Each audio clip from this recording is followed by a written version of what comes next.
तो हम भाग्यशाली हैं और आपको सबसे ज्यादा भाग्यशाली हैं कि बाबा की धरा पर रह रहे हैं। कहीं ना कहीं बाबा के धाम बाबा ही बुलाता है तो ही आना होता है। हम सोचे कि हम बाबा देवघर चले जाएं, लोगों की तो अटैची भरी की भरी रह जाती है और कोई दूसरा चले जाता है इसकी जगह।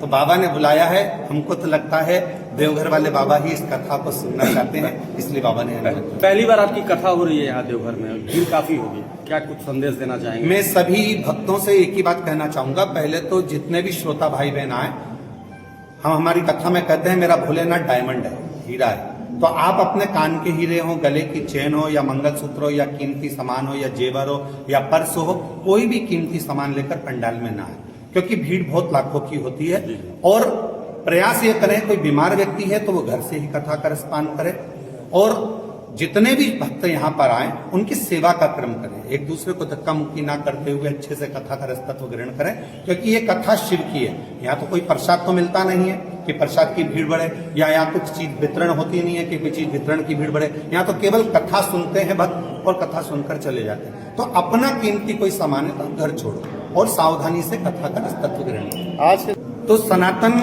और शिव पुराण, शंकर भगवान का जो प्रसंग है, शिव जी का जो प्रसंग है, ये आपको देखने को मिलेगा पंडाल में भी, कि वहां ये नहीं देखा जाता कि कौन अमीर है कौन गरीब है। वहां तो एक जाजम पर सब बैठे हुए हैं और शिव तत्व को प्राप्त कर रहे हैं। तो यहाँ सनातन की मजबूती में जैसे शिक्षा का क्रम है, चिकित्सा का क्रम है, ये इसके अंतर्गत वर्णित होता है कि आप कुछ नहीं कर सकते, आप कहीं दान भी नहीं दे सकते, आप कहीं किसी को 1 रुपया नहीं दे सकते। तो अपने आसपास में या अपने परिवार में कोई बच्चा पढ़ना चाहता है, उच्च शिक्षा की ओर जाना चाहता है, तो आप उसको शिक्षा का दान दे सकते हैं। किसी के पास औषधि नहीं है तो उसको आप औषधि का दान दे सकते हैं। ये शिव पुराण बताती है महामृत्युंजय जी। द्वादश ज्योतिर्लिंग की धारा पर आपको शिव पुराण कथा करने का मौका मिला, क्या बोलना चाहिए? देखिए